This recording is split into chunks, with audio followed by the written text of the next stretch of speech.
and I would really throw myself off by trying not to repeat what somebody else said. And I do have to acknowledge that my start in beekeeping was very much to the credit of in those days of the 1970s, the Plymouth County Beekeepers Association is an excellent way to learn how to keep bees, and one of the reasons why is because everybody's got something to tell you, and there's always time for questions, and you learn from everybody you meet. And they've really got it down to, I don't want to call it exactly a science, but the method of the bee school is, it's both very informative and it's geared toward practical stuff that really helps you learn how to handle the bees. And when I was a beginning beekeeper, it was members of the PCDA who actually came to our farm and helped me handle the bees for the first few times, which you can get really nervous the first few times, even with a suit and a veil and everything. So I'm very indebted to the Plymouth County Beekeepers. Since I first started keeping bees, I've kind of gone in a different direction from standard beekeeping practices, partly through my studies of biodynamics and the indications that are made through that perspective, and partly because it is less an important part of my life, so I'm not quite as driven to succeed or to produce a lot of honey. I don't even really sell my honey anymore. It's kind of too precious to sell, which is something I'm sure a lot of beekeepers can relate to. It does help to pay the bills if you have a surplus, but my idea of what a surplus actually is has changed a lot, and now I avoid almost at all costs feeding syrup or any kind of artificial feeding of the bees. I learned in the early 80s that was not approved for biodynamic beekeeping, but I didn't really learn until, I don't know, maybe 10 or 15 years ago that ultimately your bees don't really succeed if you do things to them that drive them to produce but doesn't enhance the entity of the hive. So in preparation, and I'm willing to argue that with anybody, and with all due respect to everyone else's practices, some people make really great honey with almost completely commercial approach. My point is that bees are really in trouble, and the book that Sia presented I thought was really a pertinent book, and because I can't stand up here and talk forever, which most beekeepers can talk forever, especially if people start asking questions, I'd like to concentrate on a few major issues for me. In the many talks I've given about bees to, like the bio said, I've really presented issues on bees to all kinds of people of every single conceivable age. I was once invited to a kindergarten, and I've done senior centers for people who've never kept bees before, and everybody's interested in bees. There's something kind of, it's beyond natural science curiosity. There's a mystical edge to it, which I've tried to explore in my own studies.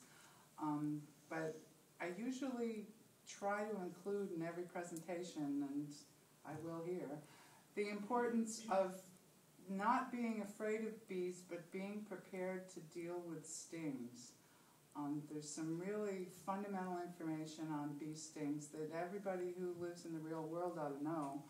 That when a bee stings you, it's because you've upset it somehow, whether you bumped into it or it's crossed for some other reason, but the bee will sting you in a certain direction. If you can kind of visualize the Popeye cartoons where the bee's aiming for the person, and say it comes at you in that direction. Well, if the stinger is left in your arm in that direction, you have to get it out in the opposite direction. It's just to get it out cleanly. It's a barbed stinger that pulls off of the bee body, so after you're stung, there's no use looking for the bee because the bee has to go away and die.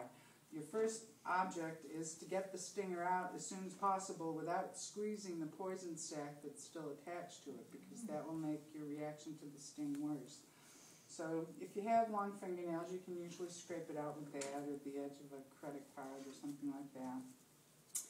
And then after the stinger is out, you need to treat it to the extent that it bothers you. Now, some beekeepers aren't really bothered by stings, and they don't wear protection, and they don't really care, and I don't know very many of those people.